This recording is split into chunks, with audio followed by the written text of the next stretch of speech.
Give me a second here.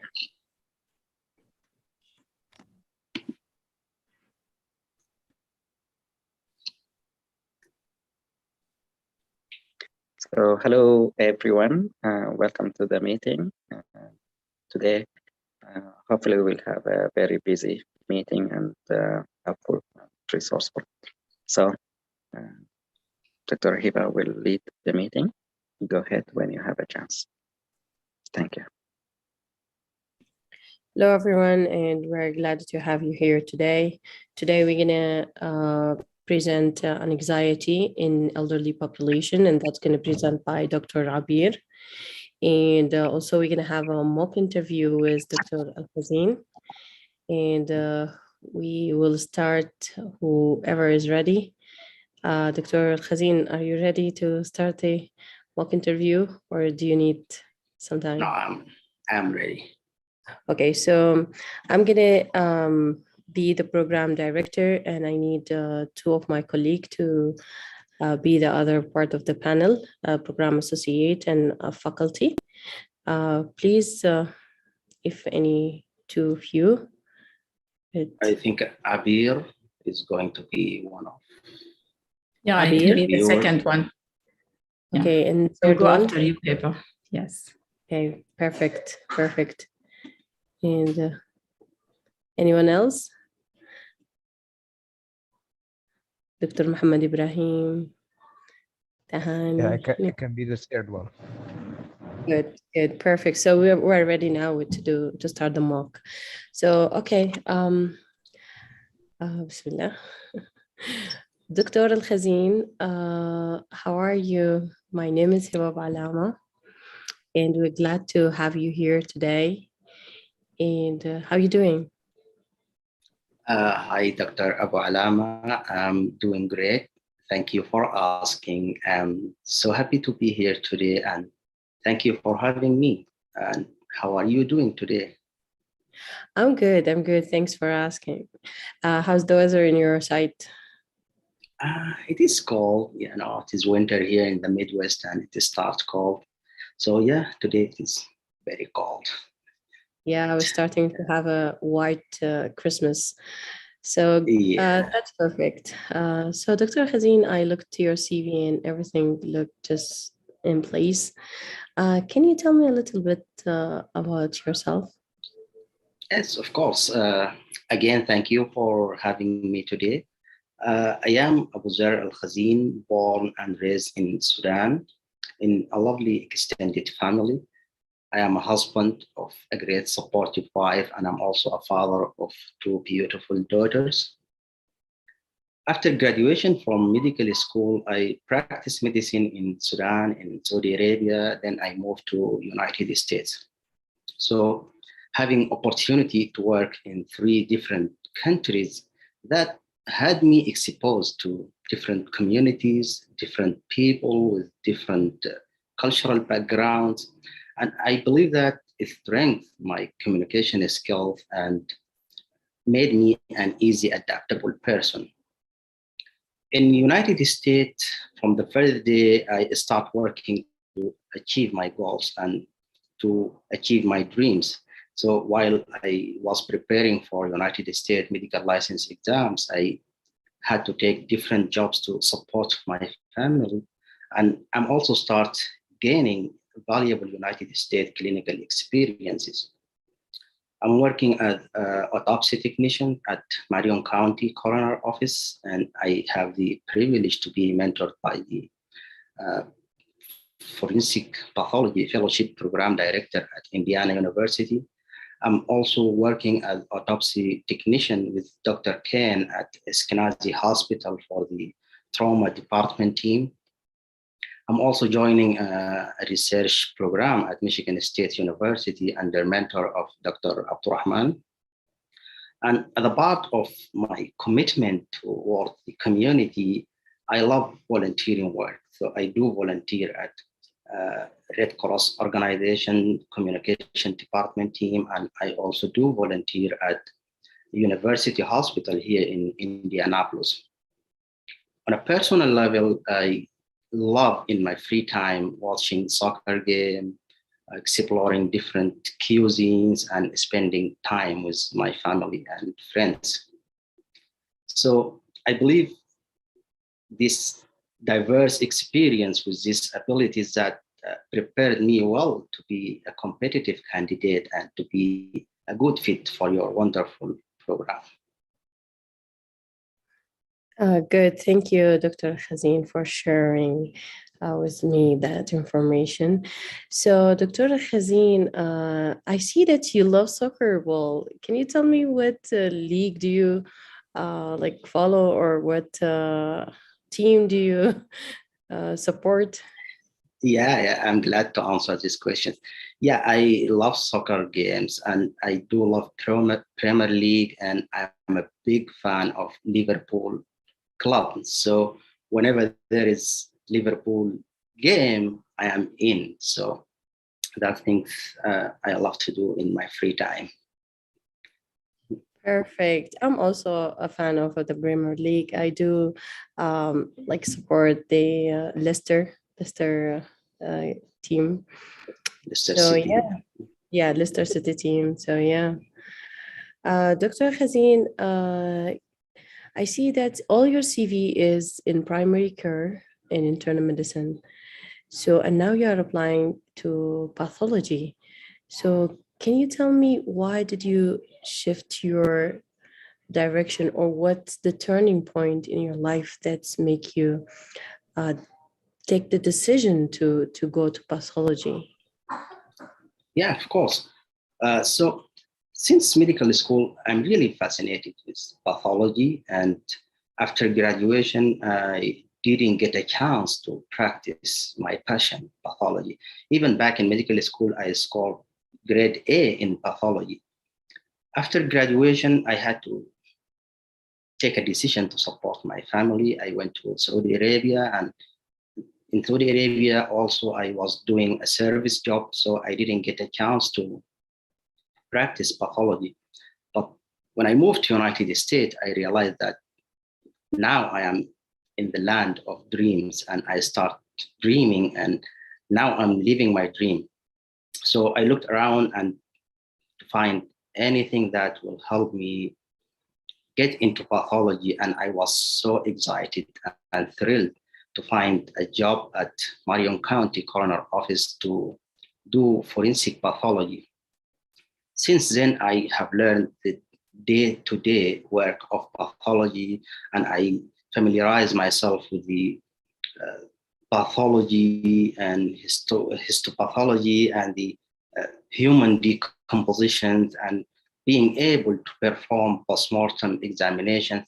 And I am also like pathology, so I am interested also in the science of disease and diagnostic aspects. And I believe that what makes you want to get up in the morning is discovering and diagnosing diseases. I think pathology is a good fit for you. And I also believe pathologists play a huge role in the process of diagnosing and management of diseases. And the lifestyle in pathology, I like the balance between personal and professional lifestyles.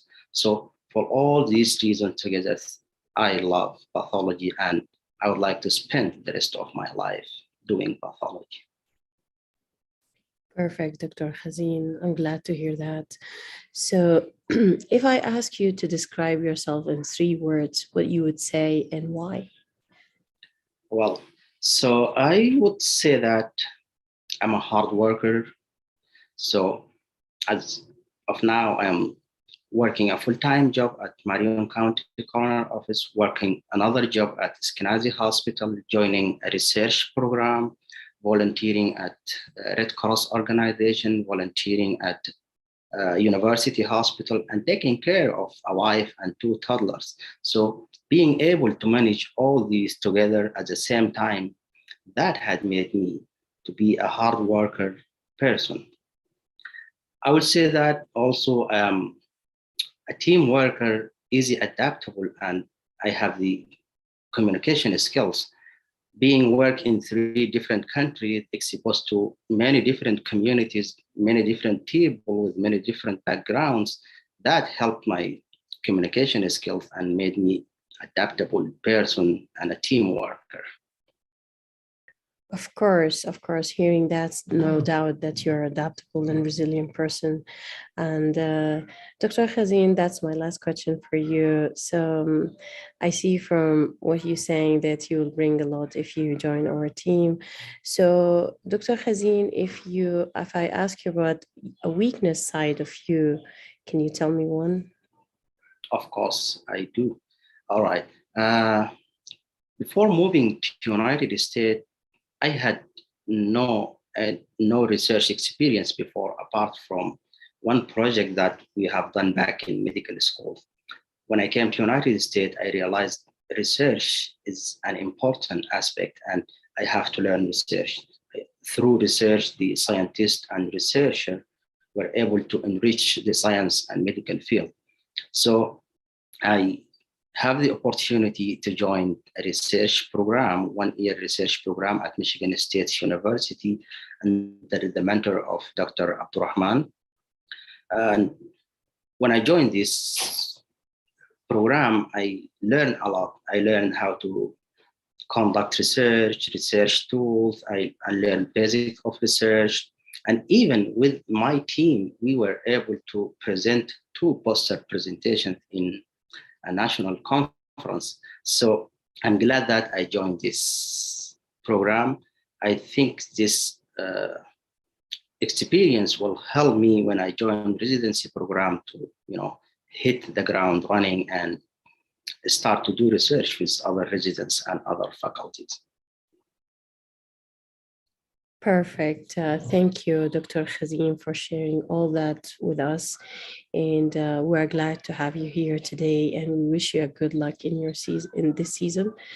And now I will let my other colleague interview you, Dr. Abeer, the program associate. She will be here shortly with us. Thank you again. Thank you for your time, and nice meeting you. Nice to meet you too. Hello, Dr. Khazin. How are you today? I'm good. Hello, Dr. Elshaikh. How are you today? I'm fine. Thank you for asking. So do you have any question for me? Yes. I was able to go through your website, and I was able to get a lot of information from websites. But yeah, I do have some questions for you as well. You mentioned that you have teaching opportunities at your program for the medical students and even for the high school students. And I do love teaching. So my question is, how much time residents do spend with medical students per week? And is it a protected time?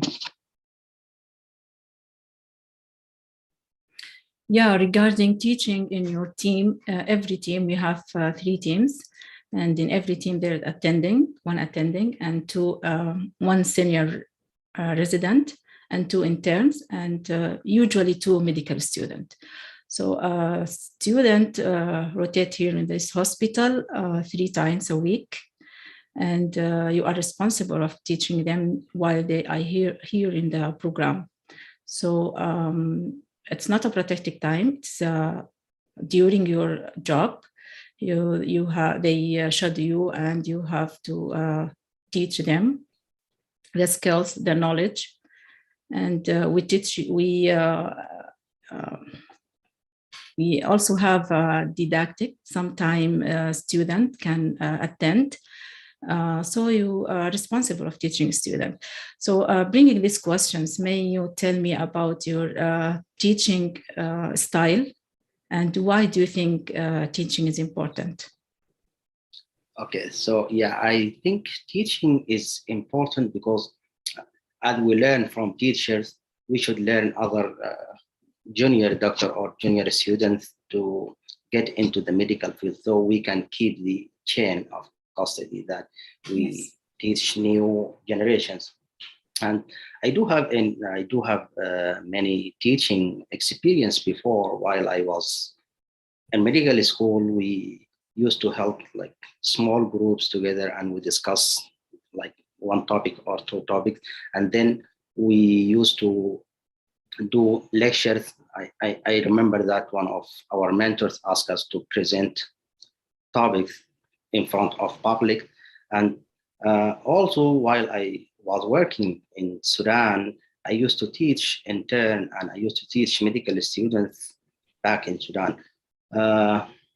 Also, while I was working in Saudi Arabia, I used to teach the local community regarding the health and regarding the personal hygiene, and increase the awareness and about like breast cancer, cervical cancers, and health issues like this. So yeah, I do have teaching experience before, and I would love to continue teaching. That's good. Sounds good for me. I have questions for you. Why did you choose this program?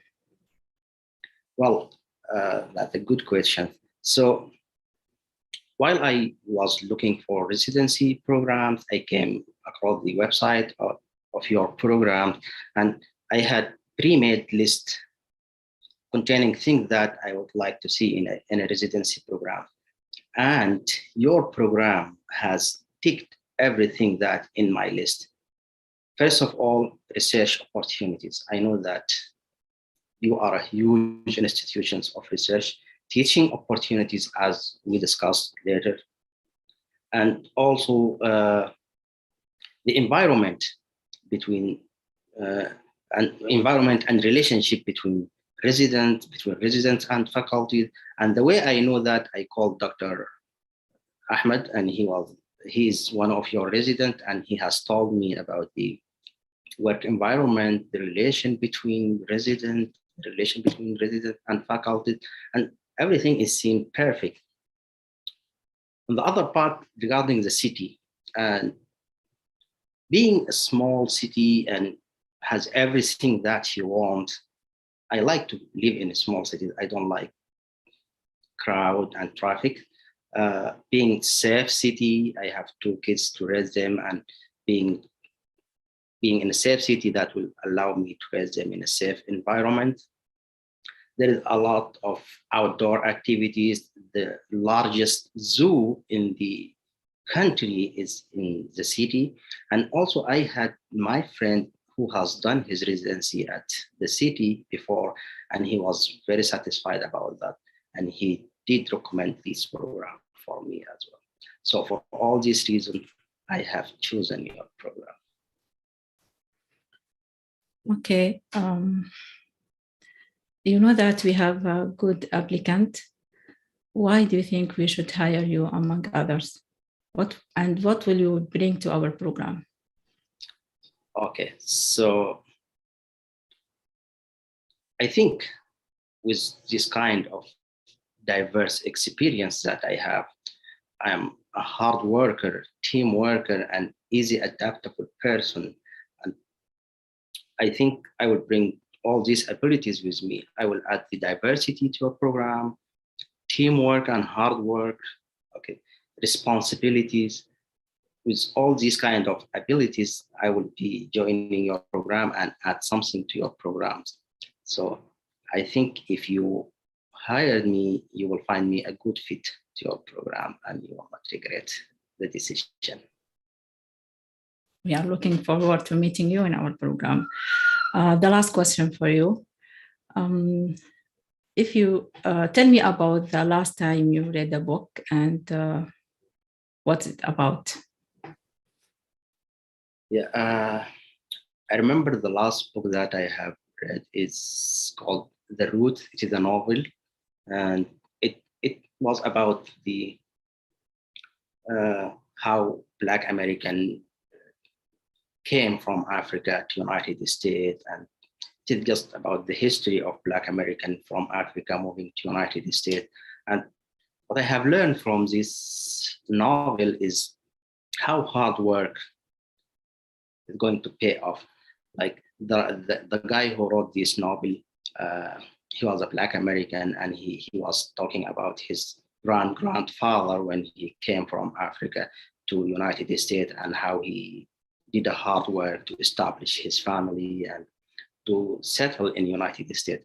So I learned how to work hard, and I'm a hard worker.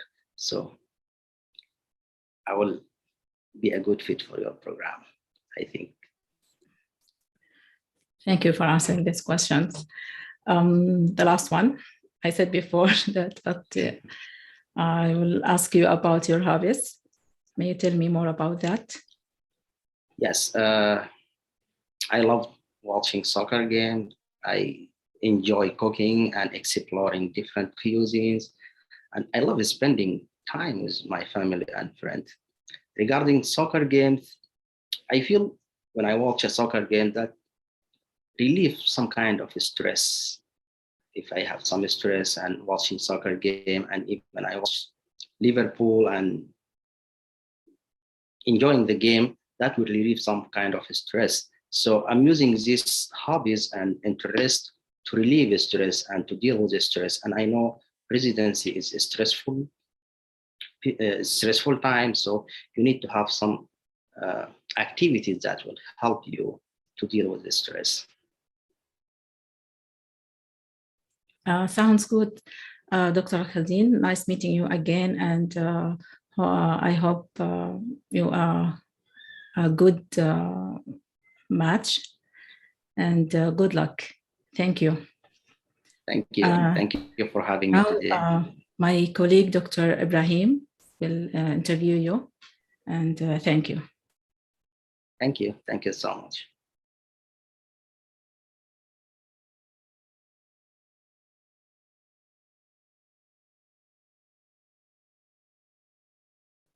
Dr. Ibrahim, are you ready? Yes. Okay. Hello, Dr. Khazin. How are you doing? I'm doing good. How are you, Dr. Ibrahim? I'm great. Thank you for asking. Dr. Khazin, I see that you are from Sudan? Yes, I'm from Sudan. Oh, all right. And there's a big difference in the weather between Sudan and where you live now in the United States? Yes, of course. There is a big difference in weather between Sudan and where I live now. Now I'm in Midwest, and nowadays it is cold, and we don't have this kind of cold back in Sudan. So we don't have snow, and I haven't seen snow in my life before coming to United States. And we are in the Africa, and it is a hot country, and I say it is warm with people that they have warm-hearted.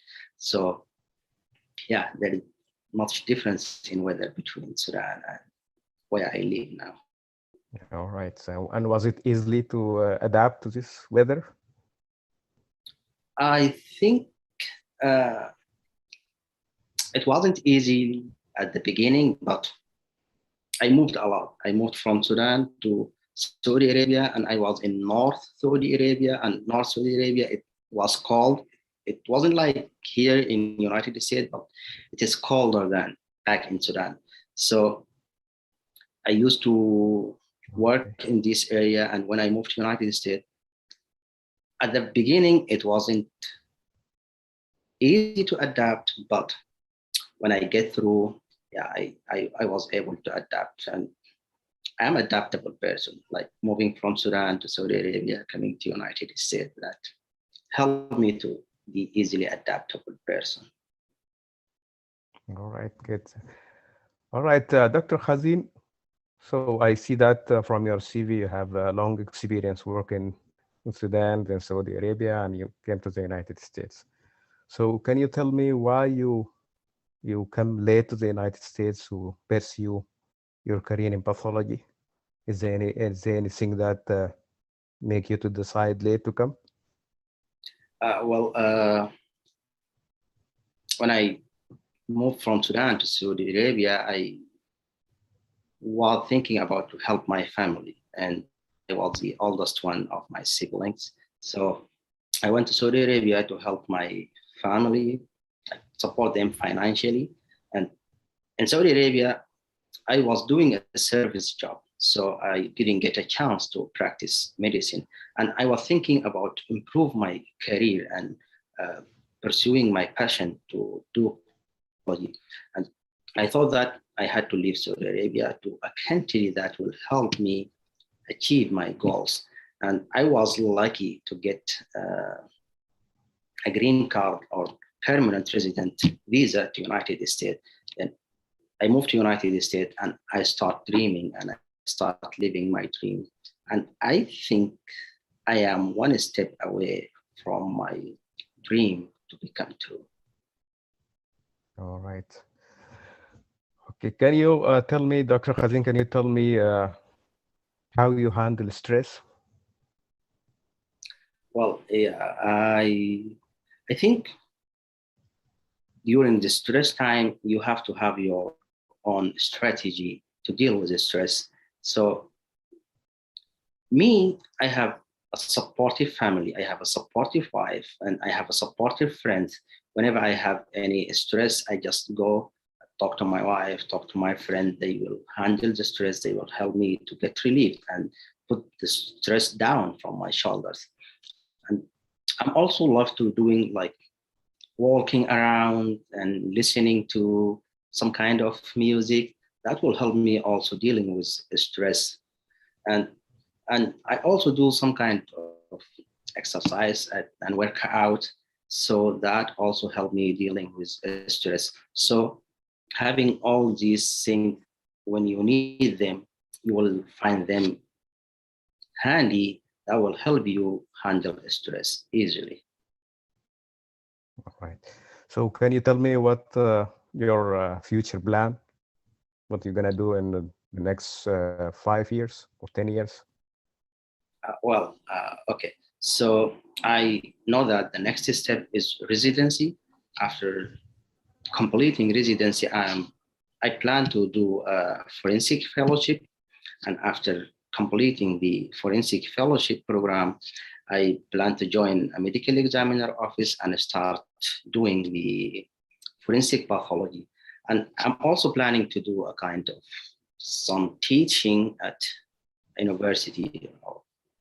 So my plan is finishing residency, fellowship, and joining medical examiner officer and doing teaching. All right, was my last question. So do you have any question for me? Okay, thank you for your time, and I'm glad to be here today.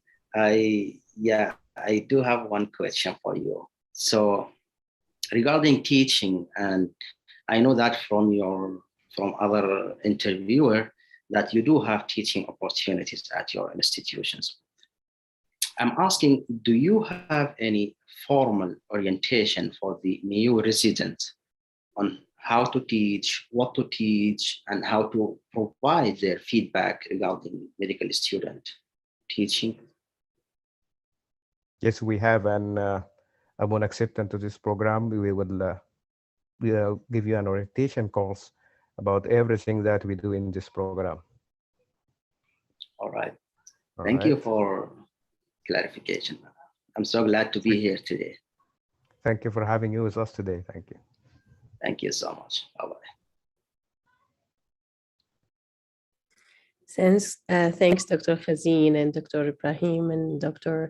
Abeer for all your participation. And Dr. Khazin, we will leave people to comment and, give you some suggestion to improve performance. But definitely, I would say you're ready, inshallah, and you nail it. We will have some comments to make you better. Okay, thank you. So now I think we will have Shaima. Hello, everyone. Hello, Dr. Khazin.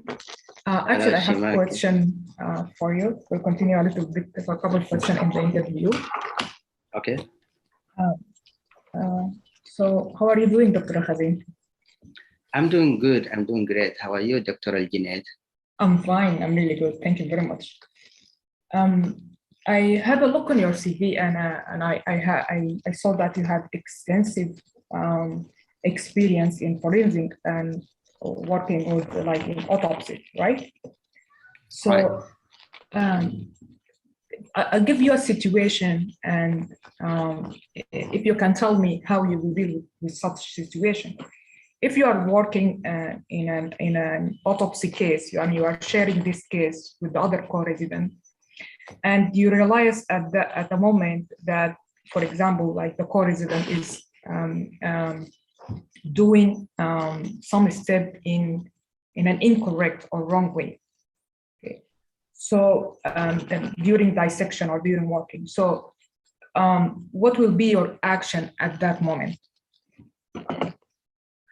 Well, okay. So I think I would be able to answer this question.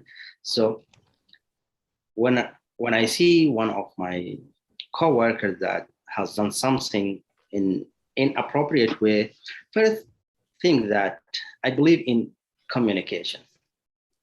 I think good communication will handle a lot of misguiding or misleading informations. I will stop him right away and will ask him just in a friendly, open manner.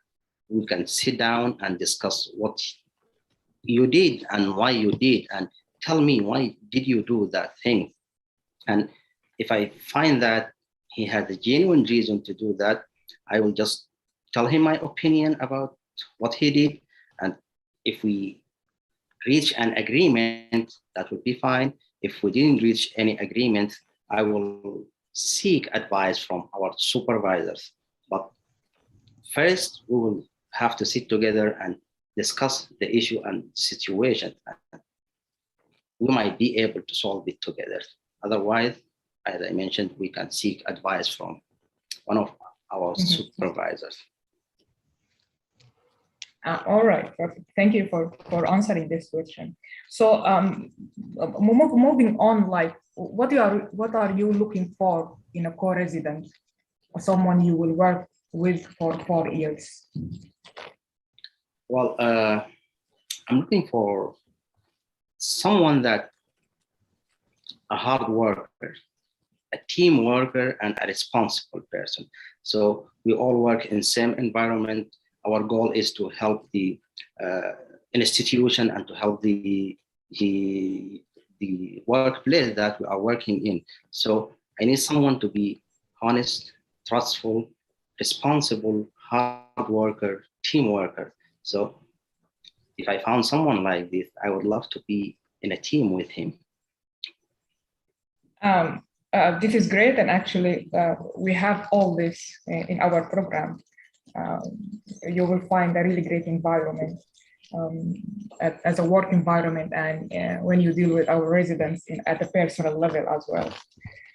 All right, thank you. I'm glad that I have applied to this wonderful program with its characteristics. Thank you very much.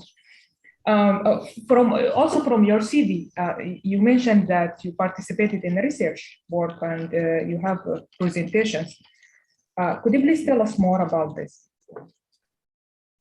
Yes, it was a presentation about the suicide rate before and during pandemic. The idea was, when I joined the coroner office, I have noticed that there are too many suicide cases, more than before. So, and I asked my supervisor at work if I can do some kind of research to see if the pandemic has affected the suicide rates during pandemic and before the pandemic. She was agreed about that, and she helped me to get the information that I need. And I discussed the project with my research mentor, Dr. Abdurrahman, and he assigned a team with me to work on this research. Together, we were able to collect data and analyze the data, and we were able to present this project in a national suicide research foundation. And we concluded that, yeah, we think pandemic has affected the mental health of people, and it had increased in suicide cases or suicide rates before pandemic and during pandemic. And we hope this kind of study will help more will help people to do more studies regarding mental health during the pandemic.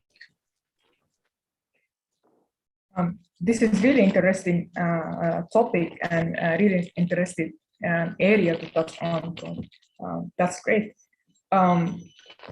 Regarding, you have this experience in forensic pathology.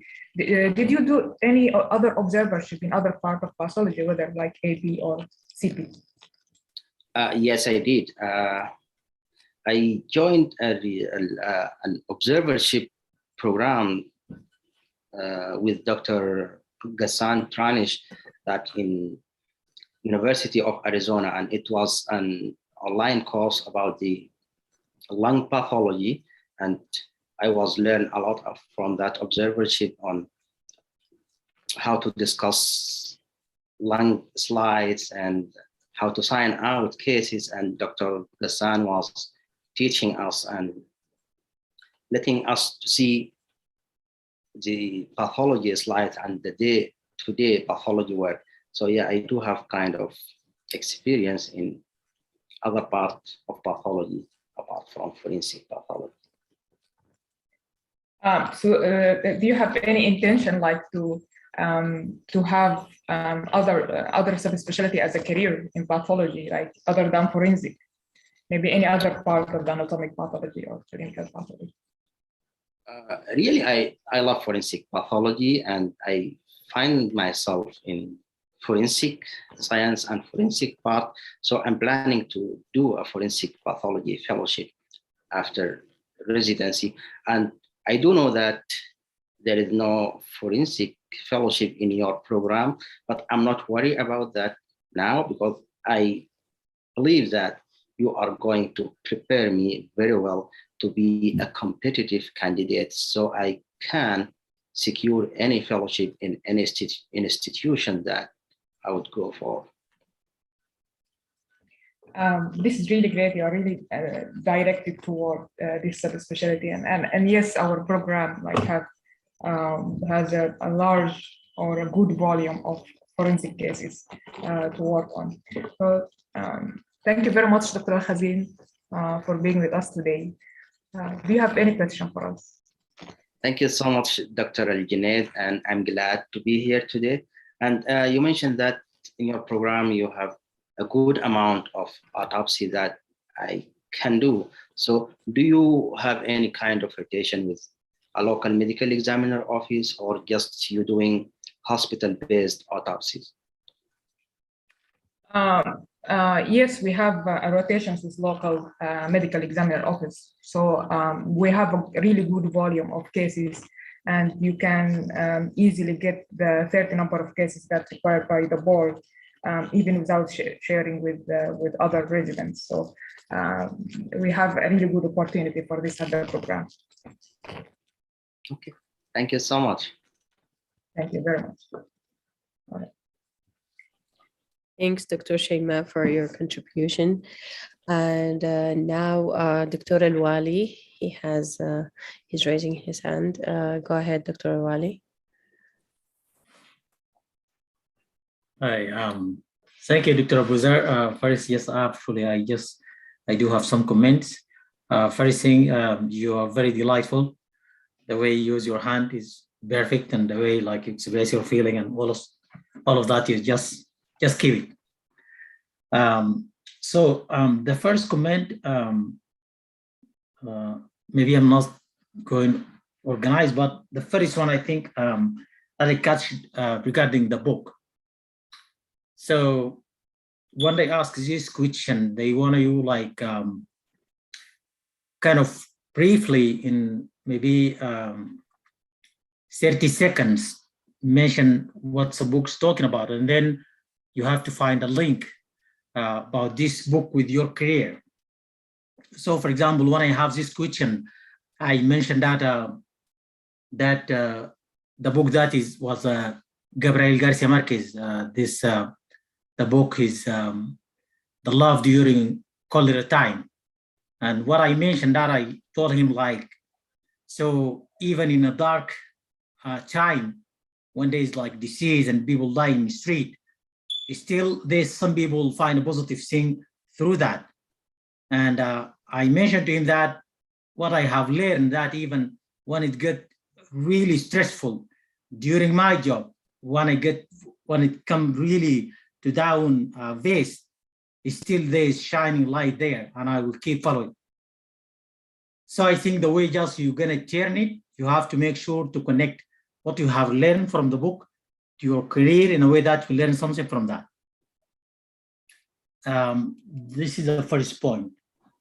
The second point, regarding, like you mentioned that in Saudi Arabia, you did not have a chance to practice your passion. If you would say this answer, you can add like, but at the same time, really passionate about any pathological result or any like kind of biopsy result, kind of known there by my colleagues. When they have this report, they come and they ask me, and all of the time I have passion about these images. So you can just connect at that time that you do something related to your career, related to your passion. Or you can turn it back that during that you're working at a hospital, you keep asking the doctor who is doing, who is a pathologist. You ask him about the report, and you integrate with him regarding the result and how they write the report and stuff like that. So you don't have to mention any kind of gap you didn't get a chance or something like that. The third question, why we choose you. So what I have learned, and thank you, Dr. Nadir, I think you did such a great job, so that you have to, at this time, you can mention your strengths with a brief story. So you can say like, I know there is many candidates there, but I'm a strong worker. You can mention brief story that during such time, I did such and such and such. I'm goal-oriented, I'm flexible, approachable. I hold the character that the patient can rely on, can be trusted. So you can just put a lot of stuff there as a bullet point, but at the same time you can mention a brief story. So this is a question that you can mention your strengths, and maybe you not gonna have a chance to mention it there. Maybe you did not have a question directly about your strengths, so you can put your strengths here. Sorry, just somebody, I kind of talking a lot. Oh yeah, that's fine. That's fine. So you mentioned 2 points. So you mentioned that you're taking care of your kids, your children, and wife. So I'm just kind of regret when you say taking care of your wife. So probably I would like you just to take it out, unless there's certain condition that you make you taking care of your wife. You know what I mean? Because yeah, some people, they kind of really sensitive about this kind of word. The last thing, and as I mentioned, you did such a great job. Let me tell you this, when I did mine, even you are a way better position and you are shining. But this is just kind of a little note, so you can take it with you.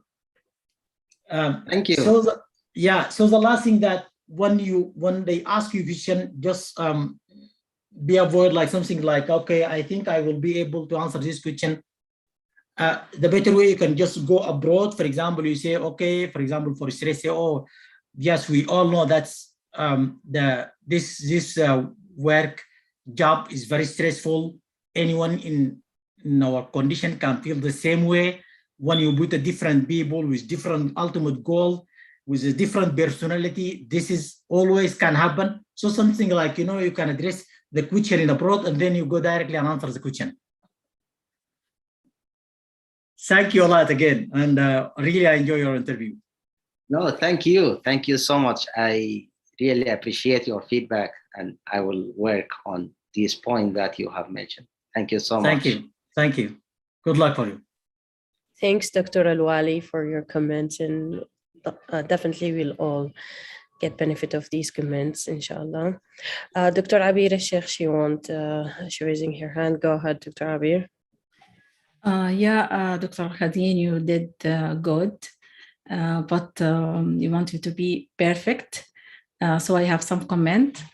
I ask you questions with two parts. I ask you, tell me about your teaching style and why you think teaching is important. And you forgot about the first part and you answered the last one. Did you remember that or? Yeah, I remember. So be careful about I remember. I skipped the first part because I don't know what do you mean by teaching style, and I don't know how to answer that question. So I just jumped direct to the second part of the question, not to just stay and stare on you. And so, for example, you can say something like, "My teaching style. Usually, I teach in interactive way. I communicate well with my student, usually give them a chance to share their ideas, listen to them, just not an order. Like I give them, it's interactive, constructive, I give them feedback. So how do you teach as usually? This is what I mean by these questions. Other thing, when I ask you about the book, as Dr. Wali said, you have to give me the title and the author's name of the book, and briefly about the book and why it's important to you, why this book specifically. Another thing, you have a good eye contact, looks confident, use body language, but I noticed that you use your hands and quote marks frequently. I don't know if other, yes. So this, you can use it once or twice to emphasize a strong point or really strong point, but you use it a lot. So that's it. But, you did great, and good luck for interview. Thank you. Thank you. Thank you, Abeer. Thank you so much. Yeah. Sorry. Thanks, Dr. Abeer. And also Dr. Salma here, she in the chat box, she has a comment. She said, Dr. Khazin, good interview skills. My only input is to pay attention when using air quotations post hands. It implies irony. So yeah, I also do agree with them. Dr. Abeer also, she commented on that. So, and now we have Dr. Mohamed Tijani. You can go ahead. Assalamu alaikum, everyone. First and foremost, great job, guys. Dr. Al-Khazin, the other fellows. I don't have a specific comment per se, but I just had a tip that I heard from somebody before, and I would like to share it with everyone. And that tip basically was talking about what you do, or basically what you need to say in the very last part of the interview. One of the tips that I hear from somebody, that you first keep like a countdown watch, or that will tell you exactly the time you spend it in the interview. And once you have like maybe 1 or 1.5 minutes, and especially if they give you the opportunity to ask questions. If they say, if you have time to ask questions, feel free to ask all the questions you had in mind. But once you have almost the very last 1 minute of your interview time, that person recommend to try to sum up your interview. I'm not sure if you guys agree with that, you've heard about this before, but I myself, I like that idea of, just try to summarize yourself, to try to sell yourself. Especially if they say, do you have other questions? You can just say, thank you so much for giving me the opportunity to ask questions. But before I ask my very last question, I would like to thank you for this opportunity. And then you basically try to list all of the great things about yourself. You'll find me a great candidate because of this, because I'm hard worker, a working person, because of goal-oriented, because of a team player, so try to basically list all of the great things that you want to share about yourself, even if you didn't get a chance to basically highlight these points if they didn't ask you a question specifically about any of these points. So try to basically sell yourself, and this is one of the things I just heard, and I would love to share with each one of you. Another thing, I'm not sure about you guys gonna agree with me or not, which is the interview about American culture. They want to basically to see to which extent you kind of Americanized. So dressing, the dress code, you try to stick to a certain dress code. I myself, based on my understanding of American culture, wear a tie better than wearing a bow. Wearing a white shirt or a kind of solid color, neutral shirt is better than wearing any other color shirt. If you have a blue suit, better than a black suit. A gray suit is better than a black suit, and so on. So this is one of the things also I heard a lot from different friends. They kind of coaching for the interview. So and the last thing, avoid anything in the background. Avoid to have anything in the background which can generate some kind of distracting questions for the interviewers, because once they start to comment on anything around you, then that means that you kind of lost the battle here. Thank you so much for the opportunity. Thank you so much, everybody, for this hard work. Thanks, Dr. Mohamed Tijani, for sharing your experience, and definitely it will have input. Now we will move Dr. Mohamed Ibrahim. Go ahead. Okay. Dr. Khazin, you did a great interview, and I think this only comments that will improve your performance next time.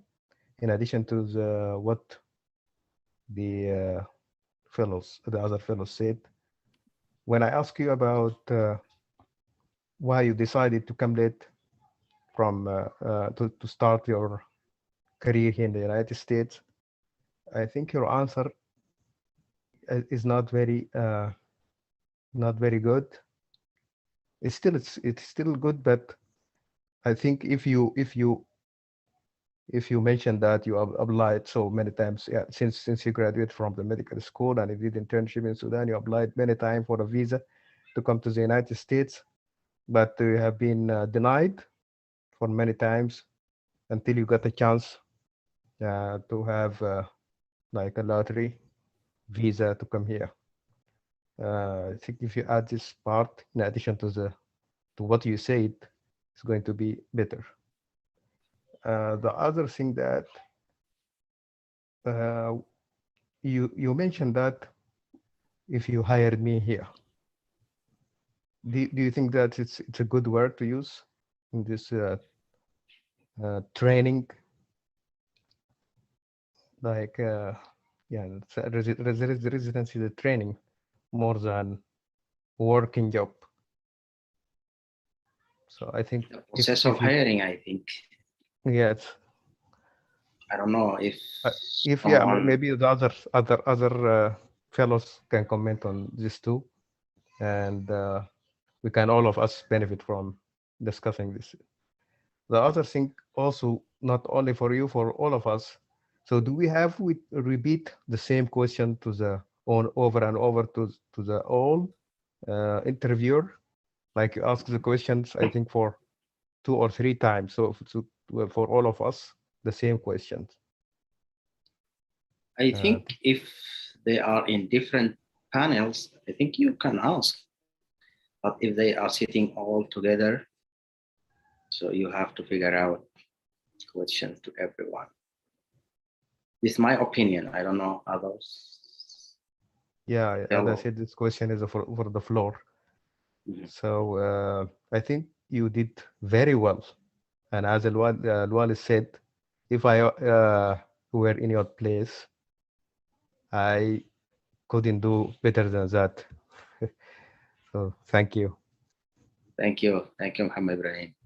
I appreciate that.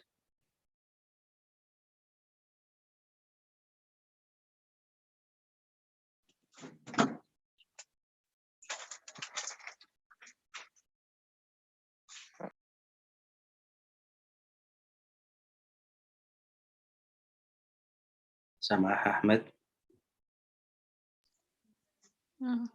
Yeah, my comment about the question, I think, yeah, it's okay to ask the same question. Yeah, during my interview, the program have sickle cell program. I asked the first interviewer, she said, I don't know about it, but you can ask the second one. Yeah, the second one is hematologist, so you can ask him. I think that's allowed. And something funny I wanted to mention, Dr. Abuzar. My friend, during her interview, they asked her about the flower behind her. What is it? How it grows? So be careful. Artificial. Yeah, they will ask you about the name and everything. Right away. Thank you. Thank you, So Samah. yeah, thank you, Sama. Sorry, guys. Now we have Dr. Sumi.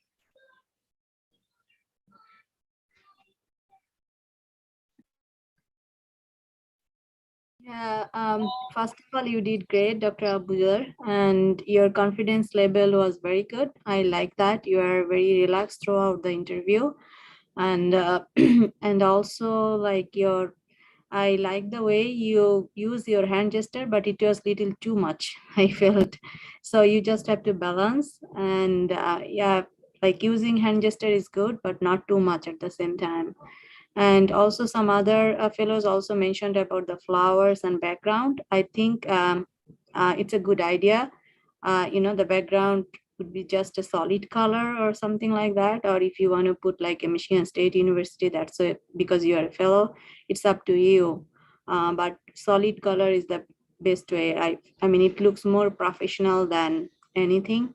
And about the dress attire and everything, I'm not very good at it because I know about the female stuffs, but probably whatever Dr. Tigani advised, I feel that's appropriate and that's more professional than other things.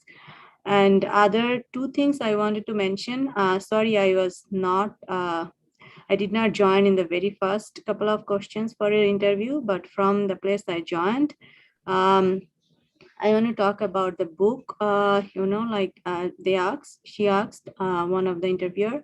So I think it's better to avoid any kind of politics or any kind of, instead of that, even you can read any other, you can talk about any other books, what can benefit, such as like, probably as you mentioned that you love to try different kind of cuisine or something, you can read, you can explain a book like about different cuisine and what's the importance of health benefit of that kind of, just say like Mediterranean food in what is the benefit of that kind of food in regards to your patients or something like that. You have to connect.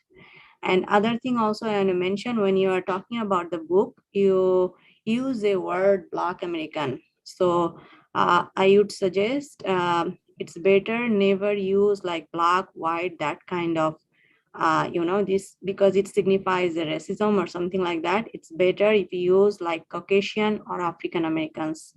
That's a more professional word. I mean, it's my opinion. If I am an interviewer, I will never use that.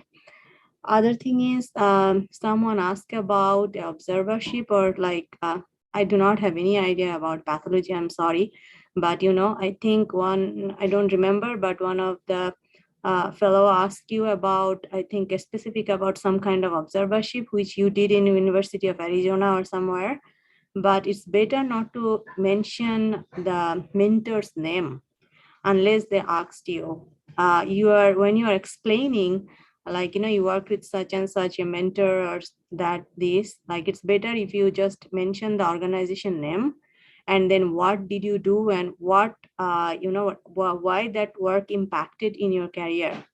That is more important rather than, like I think mention about until like, if you know that, like the place where you are interviewing, if you are the faculty, one of the faculty from there itself, if you observed or like, under his mentorship, if you do something, that is a good idea to mention. Other than in my opinion, it's better not to mention mentor's name, instead like university or organization name most. And other thing, I think Dr. Alwali or someone like told you like how should you say that, like if, because residency, yeah, of course, anything getting a job is hiring, but what he suggests, it is not a permanent position. It is a 3 years of training of our career. So it's better if you mention something like, instead of if I get hired, if I get opportunity to be trained here, something that type of word. Or like, you know, if I have an opportunity to work here in future, something like that. I think a more appropriate word. I think that's it. Otherwise, you know, you're very confident, and same thing like, you know, if I was in your shoe, probably I did much, you know, worse than you.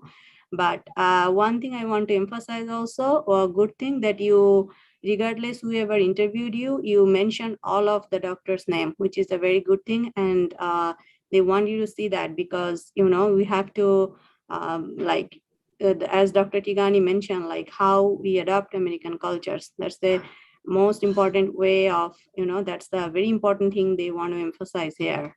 And which you did. I was kind of noticing that you know, you literally introduce everyone's name with last name, and you say like, Doctor, you know, thank you for these questions, or it is a unique question, which is a very good thing. So far, you have, like, I would say one word, that you have a control over the interview.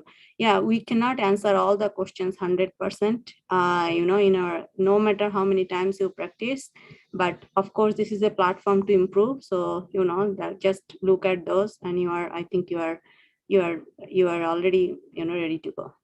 Thank you. Thank you, Somi. Thank you so much. Thanks, Somi, for your comments.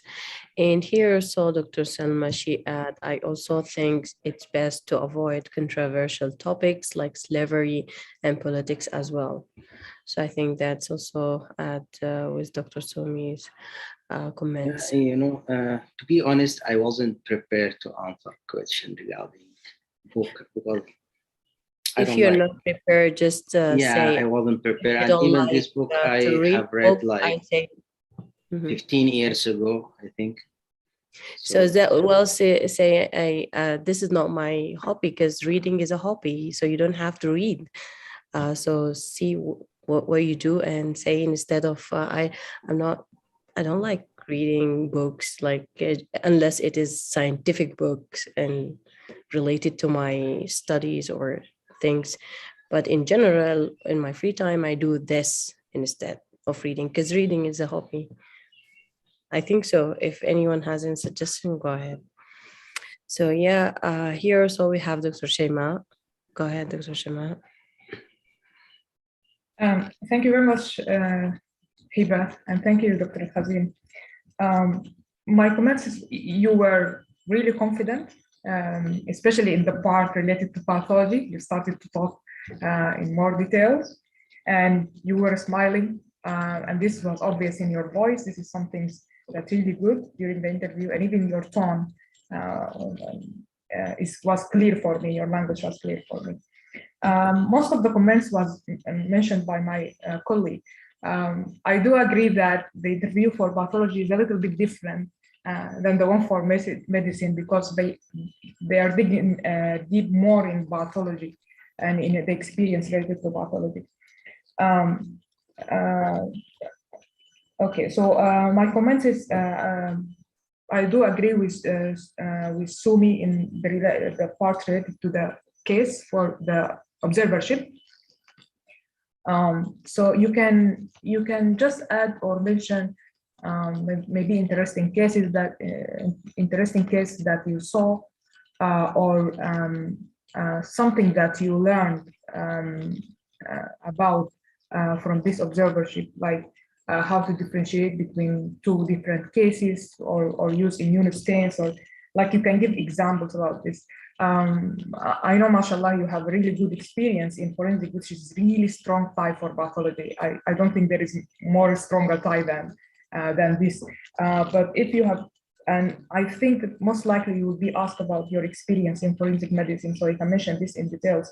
But regarding the observership also, you can mention cases that you saw, something that you learn about in more detail. This is my comment. The other point was related to the questions, whether you can ask the same question in our panel. I think yes, because it's a one-on-one interview, it's different panel. However, what you can do, you can check the website and you can see the specialties for this interviewer. Like some will be like in anatomic pathology and other will be like attending in clinical pathology. So you can direct your question. You can have, for example, a couple of questions for anatomic pathology and a couple of questions for clinical. So you can ask each one like in their specialty, and this will show like interest more. I think, yeah, this is my comments, and the rest of the comments was covered by my colleagues. Thank you very much. Thanks, Dr. Shaima. Now we will go to Dr. Nader to see if he has any comment to add before we move to our next agenda. So thank you so much, everyone, all the fellows, and thank you, Dr. Khazin. This is a really great mock interview and feedback. You did great, and they highlight every aspect that I think I wanted to comment on, as far as positive aspects, and also some of the areas that you can improve on. So hand gesture is important. So I want you to review this recording again, look at yourself, see what areas as far as putting and using your hands, and how you can improve in that area. The questions you answered very good. Sometimes what you need to do is you want, maybe I can ask all the fellows maybe in your WhatsApp group, make a list of all the positive keywords that you can describe yourself with. I'm a team worker, I'm a hard worker, I'm whatever. So I thought that you addressed 3 of them in your when they ask you about tell us about yourself, and then you used the 3 of them again in another question. So here what I want from you is to add certain other key shining words for yourself. I'm resilient, goal-oriented, whatever out of 20 keywords that you can use, add them differently in different answers to the questions.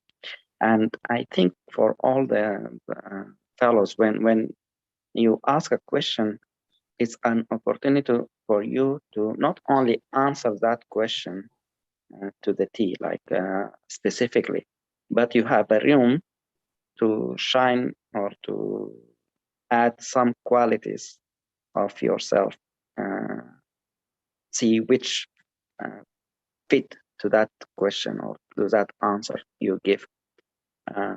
So for instance, when they ask you about the book, some suggest that you can tell them I'm not a book reader, but what you can do is you can do on my free time. For instance, I watch movies, or I do outside activities with my kids, or whatever that you are interested in.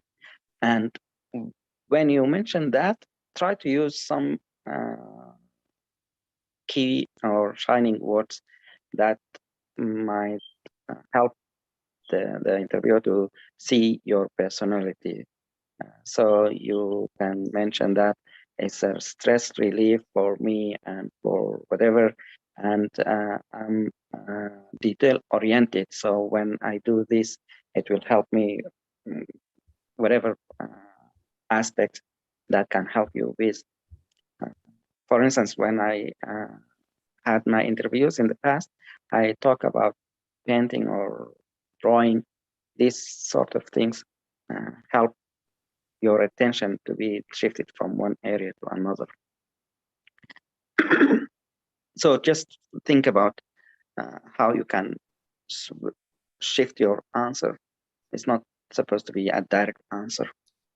And the same way, divide your answer to an introductory part where you can talk general and then give your answer. And then if you want to follow up with one or two keywords about your personality, your character. And at the end, as Dr. Mohamed mentioned, summarize with these qualities or other different qualities, especially when they ask about what you're going to bring to our program. So you can say, when I join your team as a resident, I will be good, whatever, goal-oriented, or I will take care of the patient, or whatever qualities that you want to bring to the programs. So if you mention 2 or 3, that's an area where you can shine yourself or sell yourself, basically. But all in all, I think you did great. You answered good questions, and the fellows gave you opportunities to touch on different aspects of your experience, your chances, or your experience and your skills. That's good. Thank you. Thank you, Dr. Nader. Thank you so much. Thanks, Dr. Nader, for your valuable add, and everyone, of course, for the valuable comments. And we wish you good luck, and we know definitely you'll do good, not good, actually perfect in your interview. You have the confidence, which is the most important part, and it will come. So now we will move Before that, can I just add one clarification for Dr. Khazin? So for the fellowship, you mentioned the product that you work on the project, and you submit it and accept it and present it. So the only area I want you to highlight is you presented that work in an international conference and also in a national conference. So you want to highlight these 2 words. So you mentioned in your answers that was presented in a national conference, but also if you want to mention or highlight that also, by the way, this work was accepted in an international conference and was presented in a form of not only poster, but oral presentation, something like that. So thank you. Thank you, Dr. Nader. Thanks. Sumi, go ahead. Yeah, I just want to mention one thing, Dr. Abuzar. I don't know when is your interview, but it's a holiday season. So don't forget to greet your program director or associate director at least at the end, that happy holidays or something. This is a very important point at this, especially if your interview is in December. Thank you. It is December 14. Oh, it's a prime time then, okay? So you must include that part in your interview. I just want to mention because, you may forget, my interview is in also 22nd, so just before the holiday. So I just want to remind you that thing. Thank you. Thank you so much. So now we will move to the last agenda with Dr. Abeer. She will gonna present for us the anxiety in elderly population. So Dr. Abeer, go ahead. Yes, do you see my screen? Do you see the screen? Yes. Okay. Yes. Okay, sounds good. So I'm gonna talk about geriatric anxiety, and I'll give you an overview of this big and important topic. And we will cover in this presentation the definition of anxiety, the symptoms, and the most common types of an anxiety disorder in elderly. Also, how to assess and diagnose the anxiety and comorbidity associated with it, and how to manage anxiety. Okay, let me. Sorry for that. So what is a geriatric anxiety? It's an anxiety disorders among elderly, 65 years and older, and it's excessive anxiety that causes distress or interfere with daily activity, and it's not a normal of aging. And it's a group of disorder that cause feelings of fear, worry, and restlessness in excessive way that not disproportional with the situation that are feared. And the prevalence of anxiety disorders in clinical setting here in the United States about 1.2 to 28% in elderly patients. And untreated anxiety can lead to cognitive impairment, disability, and poor physical health. So what is the difference between normal worry and anxiety? In normal worry, it does not interfere with daily activity, and it can be, we can control it or manage it, and it lasts for a short time. Also, it is about relevant things. On the other hand, the anxiety, it's constant and affect everyday activities and interfere with life, uncontrollable, and last for at least 6 months. And about many things in life at the same time, and feel stressed all the time. So what are the general symptoms of anxiety? Feeling nervous, intense, sense of impending doom or danger, increased heart rate, hyperventilation, trembling, trouble focusing, and weakness, increased sweating, gastrointestinal symptoms, and having air to avoid trigger. So regarding the common types of anxiety among elderly, the most common one is generalized anxiety disorder, which represents about 7.30%. The second one, phobia disorder, 3.1%. Then the panic disorder, 1%, and the last one, obsessive compulsive disorder, which represents 0.6%. We'll talk about everyone briefly. Generalized anxiety disorder, it is a chronic, exaggerated worry about everyday routine in life or events, and lasts at least for 6 months. So the symptoms, feeling tired all the time, muscles tension, trouble sleeping, trouble concentrating any task, and feeling irritable or on edge. And how we can diagnose generalized anxiety disorder: the presence of symptoms, as we said, at least for 6 months, and the sense that one cannot control the anxiety, and it's usually for more than one stressor at once. The next one, phobia, and it's an extreme irrational fear of something that really causes little or no actual danger. So this fear leads to avoidance of object or situation, and the most common categories of phobias, agoraphobia, which is a fear of public space, and when people feel like trapped or helpless or scared. The second one, the social phobia, which is interaction with people in any situation. And the last one, specific phobia. In general population, like phobia of animals, phobia of certain drugs, certain situation, but here in elderly, fear of death and fear of fall. And recently, in this COVID-19 era, there is a new one that's called chronophobia. So people feared of contracting coronavirus, and they still in their home, confined to home, and avoid doing any activity. So the symptoms of phobia as general: increased heart rate, feeling of dying, dizziness, nausea, tremor, and sweating.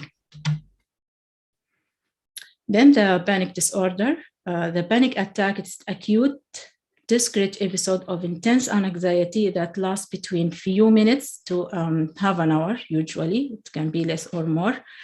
And the symptoms like trembling, dizziness, sweating, nausea, increased heart rate, chest tightness, and shortness of breath, and sense of detachment from surrounding.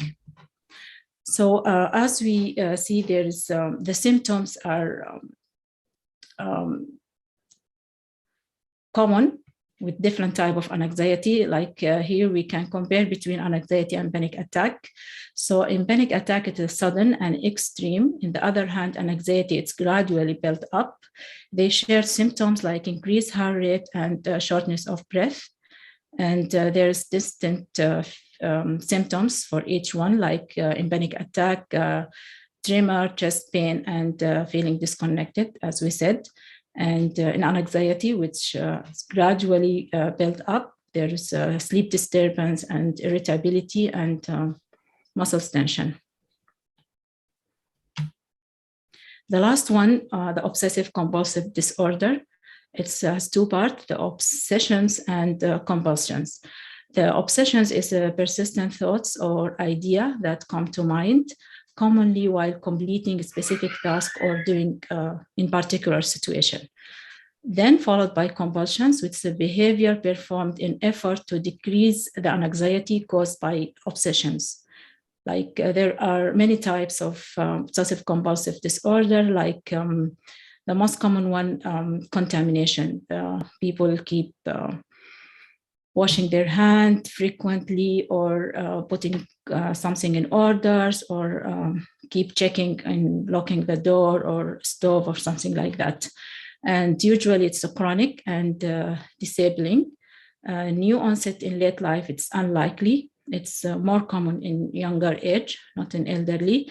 And in elderly, most commonly associated with depression and early dementia. So how we can, usually anxiety in older population undiagnosed, and we have to be careful about that because it's not an normal aging process. And if we can't treat it, it will affect people's life and physical health. So we there are many assessment tools to look for anxiety in older population. There's various rating scales used to assess anxiety in elderly people. The most common one and the famous one is Geriatric Anxiety Inventory. It is a gold standard for assessment, and it is there are many types. A short one with 10 questions, it's self-reported or observer-reported, and there's a long one, 30 questions. After that, we can calculate the rate, and maybe we can classify it as mild, moderate, severe, so we can treat it. This is the form of it. It's questions like we ask the patient, do you feel nervous much of the time during the last 2 weeks usually? And after that, we can calculate the score and follow the algorithm of treatment. So there are many comorbidities associated with anxiety in older people. Most common depression, which has the symptoms that mark anxiety. So it's need thorough history and examination and basic workup, and we have to ask about the situation surrounding the living environment. Also, an anxiety most of the time associated with or represent medical disorder like heart disease, thyroid, and respiratory conditions. So regarding depression and marked anxiety is a prominent symptoms of depression in many older adults, and excessive anxiety may be more culturally acceptable in older adults than expression of depression. In patients with complaint of anxiety, evaluate for major depressive disorder. It's mandatory to differentiate which one of them, and sometimes they can be together at the same time. So anxiety and medical disorder, medical illnesses commonly accompany anxiety disorder, like, as we said, cardiovascular disease, pulmonary disorder, most commonly obstructive, COPD, obstructive pulmonary disease, and side effect of drug or drug interaction, and thyroid problem, most likely hyperthyroidism.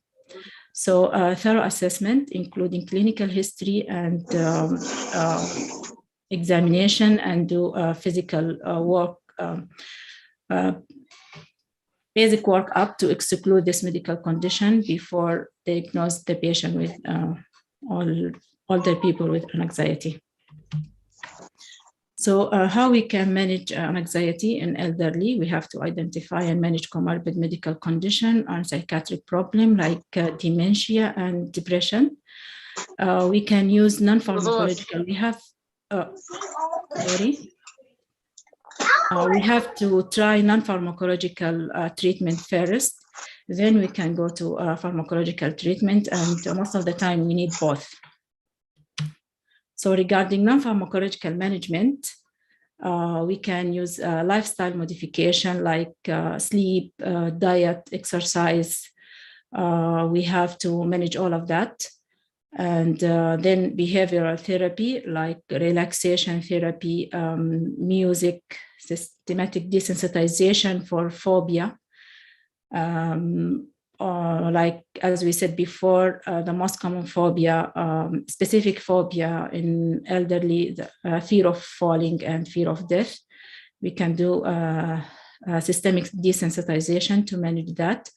Then exposure and response prevention for obsessive compulsive disorder. Then we can try cognitive therapy. And the aim is of cognitive therapy is to target the symptoms and physical symptoms as well behavioral symptoms. And most of the time we use combination of them. The second line is pharmacological management. And here in the elderly, we have to be careful because the medication side effect and drug interaction. So antidepressant are the first line treatment in anxiety disorder, and selective serotonin reuptake inhibitor and serotonin norepinephrine reuptake inhibitor. The use first because there are fewer side effects and the older people tolerate it well. Then benzodiazepine. The goal is usually for efficacy in the short term because antidepressant needs time, about 2 or 3 weeks to take a full effect. So we can try benzodiazepine, but we have to be cautious because the side effect and increased risk of fall and hip fracture and cognitive impairment. And I read research article that connect use of benzodiazepine and dementia in older people. So we have to be careful and monitor it if we need to use it before antidepressant. And the third one is buspirone, has a fewer side effect than benzodiazepine. We can try it instead of it, but it depends on the general health of patient. Then beta blockers to treat performance anxiety and not indicated to treat other form of anxiety like public speaking. If we need to do that, we can take beta blockers first. And several cases connect beta blockers, specifically metoprolol, with anxiety. It's induced anxiety in older people instead of treating it. So according to disorder, so for generalized anxiety disorder, which is the most common one in older people, we can try SSRI and SNRI first, plus cognitive behavioral therapy, and second line benzodiazepine. For social phobia, generalized phobia, we can try also SSRI and benzodiazepine, the second line. For social phobia, the first line beta blockers, and buspirone, the second line, because also the side effect. In panic disorder, we can use SSRI and SNRI plus cognitive behavioral therapy and benzodiazepine, the second line. For obsessive compulsive disorder, also SSRI and SNRI plus cognitive behavioral therapy consider the first line. Then we can use clomipramine, which is antipsychotic, if I'm not mistaken. And then for anxiety and medical, it's tricyclic antidepressant, yeah. For anxiety and medical disorder, we have to identify and treat underlying cause like a heart disease, pulmonary or thyroid problem. Then we can use SSRI and or SNRI in a primary anxiety disorder. And we can use benzodiazepines and the second line. For depression with a severe anxiety, also we use antidepressant SSRI first line. Then we can try others like benzodiazepine and cognitive behavioral therapy. But as general, in older people, we have to start with low dose and go up slowly and watch for the side effect. So that's about an anxiety disorder in elderly. Thank you for listening. And if you have questions, feel free to ask. Thank you. Thanks, Dr. Abeer. Thanks for this beautiful presentation. So anyone have any question for Dr. Abeer, please step up.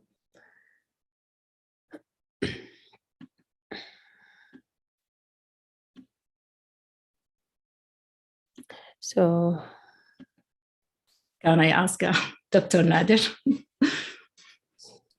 Yes, I think you did great. By the way, it's a longer one, but you made it short, sweet. I thought you're gonna do the whole 44 slides or how many slides and the GRS, but you did a great job as far as you summarized it and made it very useful. Hopefully it will benefit you guys when you go to the actual rounding and hospital and other clinics and setting. So thank you. Great Thank job. you very much. Yeah, I try to make it concise and to update the slides because it is back from 2010. So I try to include recent information. Thank you again. That's a great one. Yeah, so my question about the scale, the rating scale, what is the difference between using the 10 items and 30 items? So it can, which one we have to use first if we suspect anxiety in people? And do you recommend the self-rating or observer rating? Because sometimes elderly, they can, when they feel anxious, they cannot answer these questions properly. Yeah. So it depends on the settings. If you are in academic setting or if you are in a rural area, you want to do stuff if you are solo practitioner. So it depends on what your workflow. So most of the time we will use a shorter one, unless you are in an academic institution or your group prefer to go to the longer one. And as you said, the older adults might not have the whole time to answer all this. But if you capture them when they are not in the anxiety situation or the condition or the episode, then if you want to follow up with them in another day, let's say in a month or so, when they are okay, come to your clinic, then you can choose whatever you prefer and see how they do with that scale. And then you can set up goals and management plan, get them involved, see what they can do to themselves and how they handle the situation when they are in a situation, provoking situation, for instance. Thank you for answering my question, Dr. Nader. I appreciate that. Welcome. You did great. Thank you so much for updating and making it easier for all of us. Thank you. You are welcome. Any other questions from the fellows?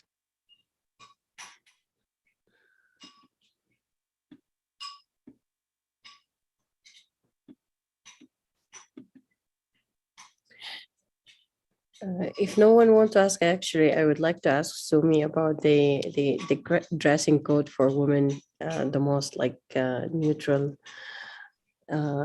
colors that we could wear other than black.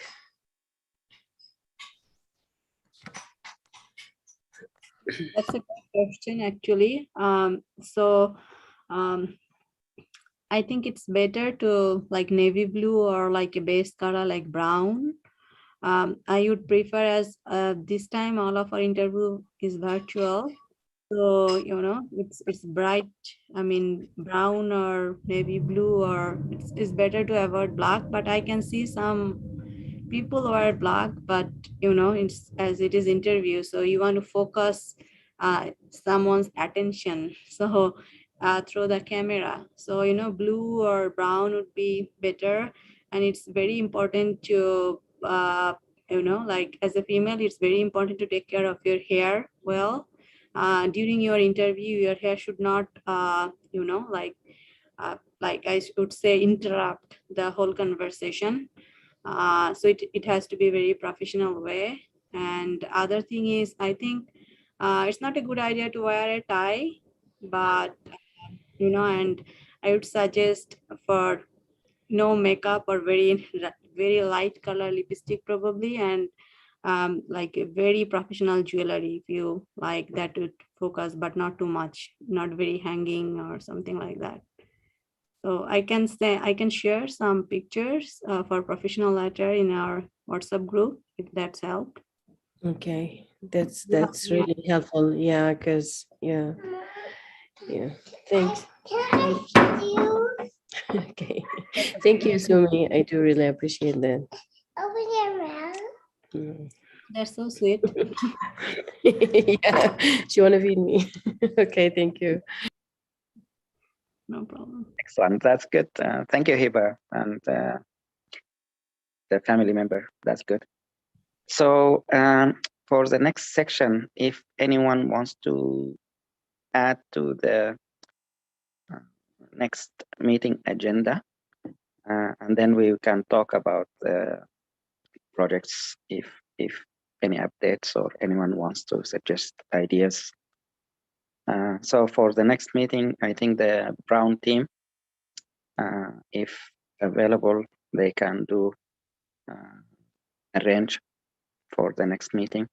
And maybe the team leader, Ala, or if they change the position for the team leader, whoever leading the Brown team, maybe you can lead the Zoom meeting for next week.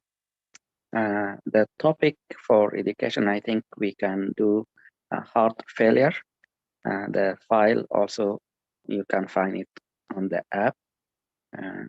If you want to look at the slides, you can present the slides or update it, and then make it just same to today's presentation, like 15-20 minutes, half an hour max presentation.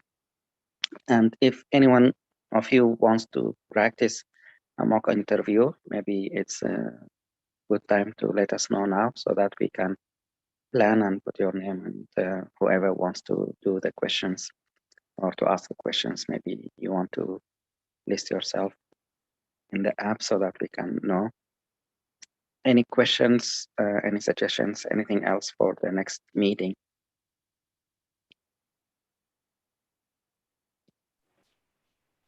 Hello, sir. Avinash here. I am the group leader of the Brown team from Excellent. now. And yes, we will present the heart failure topic presentation. Excellent. And that's it. Good. Thank you so much.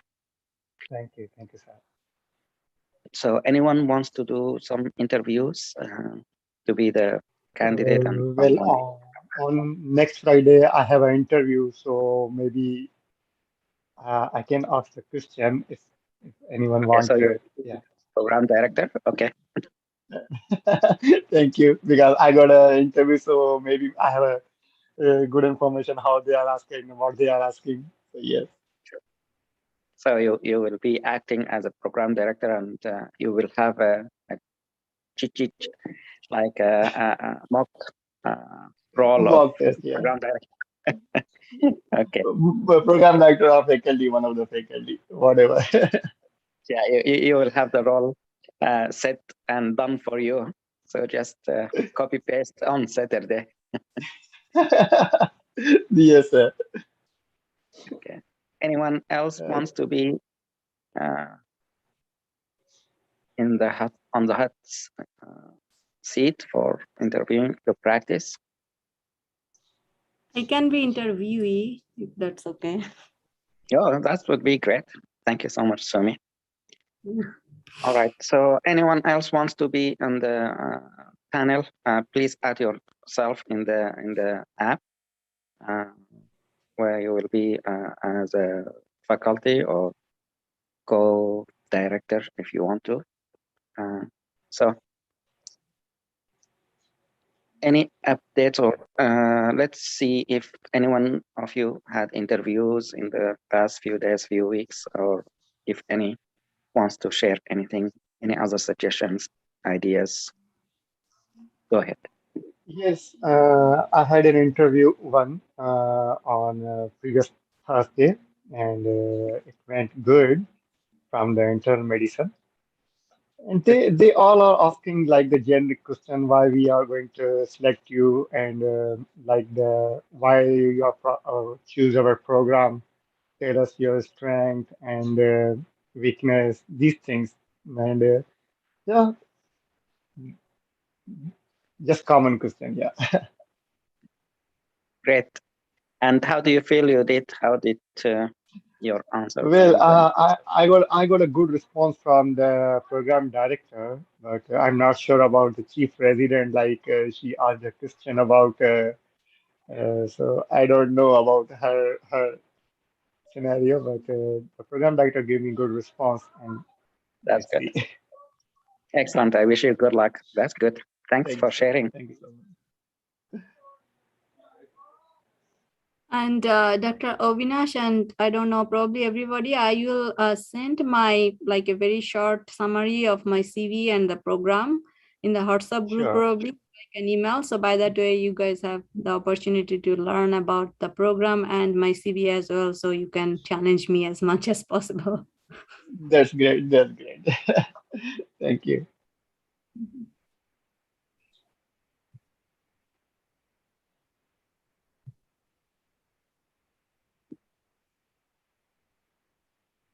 So we're still waiting to hear from the AMDA. We submitted a couple of abstracts. So as soon as we get any response, we'll update you guys.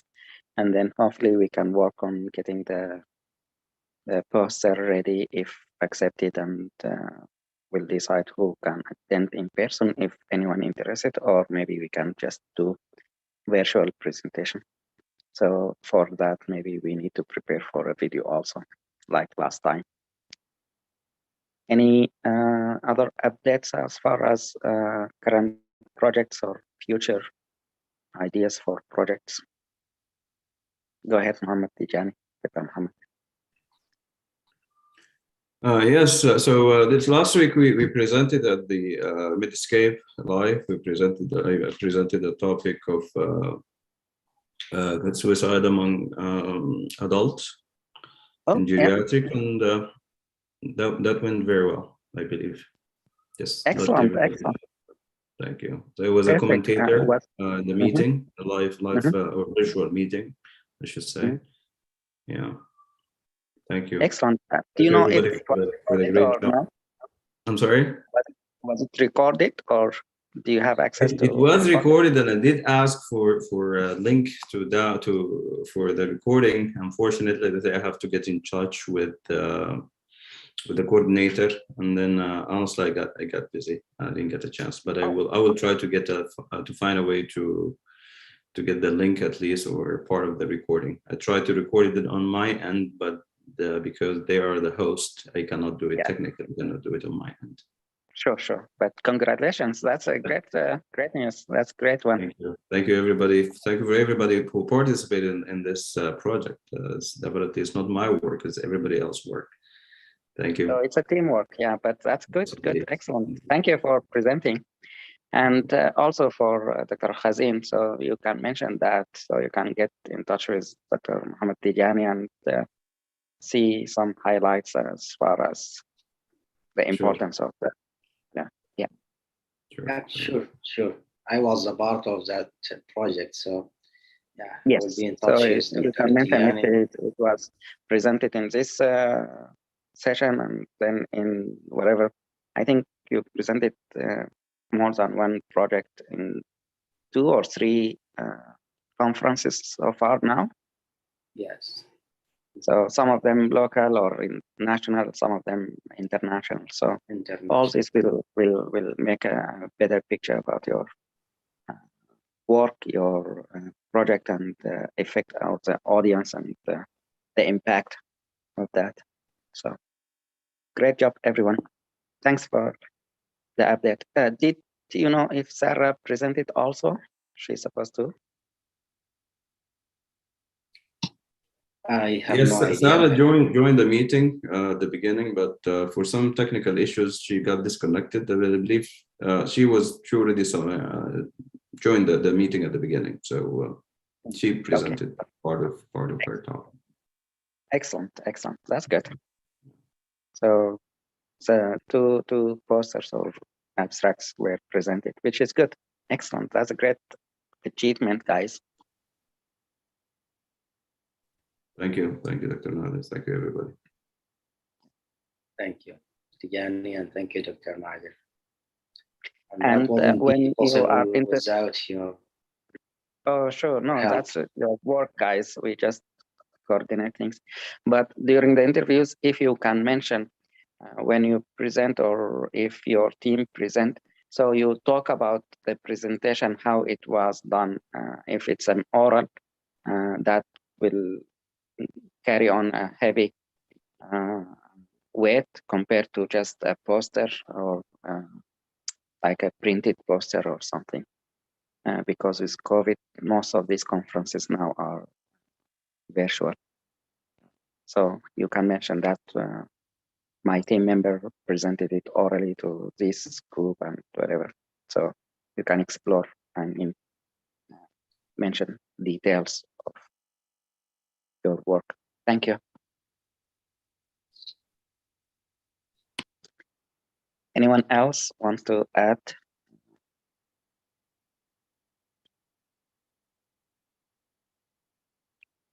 If not, then we'll see you next week. And for those who had interviews in the past, good luck. And for those who plan to do their interviews next days, weeks, we wish you all the best and good luck as well.